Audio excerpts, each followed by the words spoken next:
உலக புகழ்பெற்ற மதுரை சித்திரை திருவிழாவில் மே 8ஆம் தேதி மீனாட்சி சொக்கநாதர் திருக்கல்யாணம், மே 9ஆம் தேதி திருத்தேரோட்டம் நடைபெறவுள்ளது.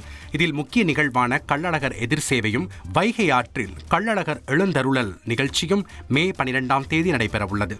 இந்த சூழலில் மத நல்லிணக்கத்தை பறைசாற்றும் விதமாக 3 தலைமுறையாக சித்திரை திருவிழாவிற்கான ஆடைகளை தயார் செய்யும் தையல் கலைஞரான அமீர் ஜான், மீனாட்சி அம்மன் கோவிலில் சித்திரை திருவிழாவிற்கான கொடியேற்றத்திற்கு பின்பு விற்பனை அதிகரிக்கும் என நம்பிக்கை கூறியுள்ளார்.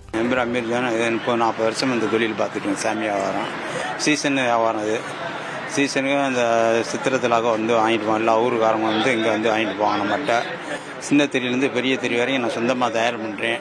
அதுவும் சாமியாடி டவுசரு, தண்ணி பிச்சை ட்ரெஸ் எல்லாம் தயார் பண்ணி செலுத்து பண்ணுறோம். இன்ஷால்லா சித்திரத்திலாக இந்த பெரும்பாலும் நேர்த்திக்கடன் பண்ணுறவங்க ஃபுல்லாக வந்து எல்லா ஊருக்காரங்களும் வந்து இங்கே வந்து வாங்கிட்டு போவாங்க. இன்ஷால்லா மதுரை புது மண்டபம் அருகே உள்ள சார், என்னோட ரெசிக்னேஷன் எதுக்கு? நானே ஜாப்ஸ் உருவாக்கி பாஸ் ஆகலாம்னு இருக்கேன். எப்படி? பாஸ்வாலா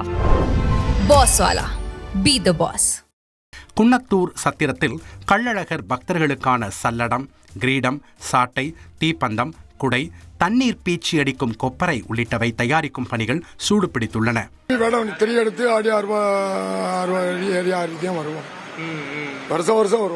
பல ஆண்டுகளாக விரதமிருந்து சித்திரை திருவிழாவில் கள்ளழகர் உள்ளிட்ட வேடங்களில் வந்து கள்ளழகரை தரிசித்து நேர்த்திக்கடன் செலுத்துவதாக பக்தர்கள் கூறுகின்றனர்.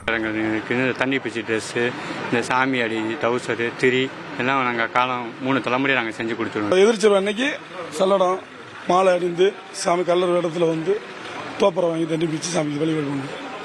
உதகை அருகே மத்திய அரசின் கட்டுப்பாட்டில் உள்ள பள்ளியில் நடைபெற்ற குதிரை சாகச நிகழ்ச்சியை ஏராளமானோர் கண்டுகளித்தனர். நீலகிரி மாவட்டம் உதகை அருகே உள்ள மத்திய மனிதவள மேம்பாட்டுத்துறையின் கீழ் இயங்கும் சர்வதேச பள்ளியின் 167வது ஆண்டு விழாவை ஒட்டி குதிரை சாகச நிகழ்ச்சி நடைபெற்றது. இதில் 100க்கும் மேற்பட்ட மாணவர்கள் குதிரைகள் மீது அமர்ந்தும் சவாரியாக சென்றும் பல்வேறு சாகசங்களை செய்து காட்டினர். குறிப்பாக 10 வயதுக்கு உட்பட்ட மாணவ மாணவியர்கள் குதிரையின் மீது அமர்ந்தவாறும் நின்றவாறும் செய்த சாகசம் பார்வையாளர்களை வெகுவாக கவர்ந்தது.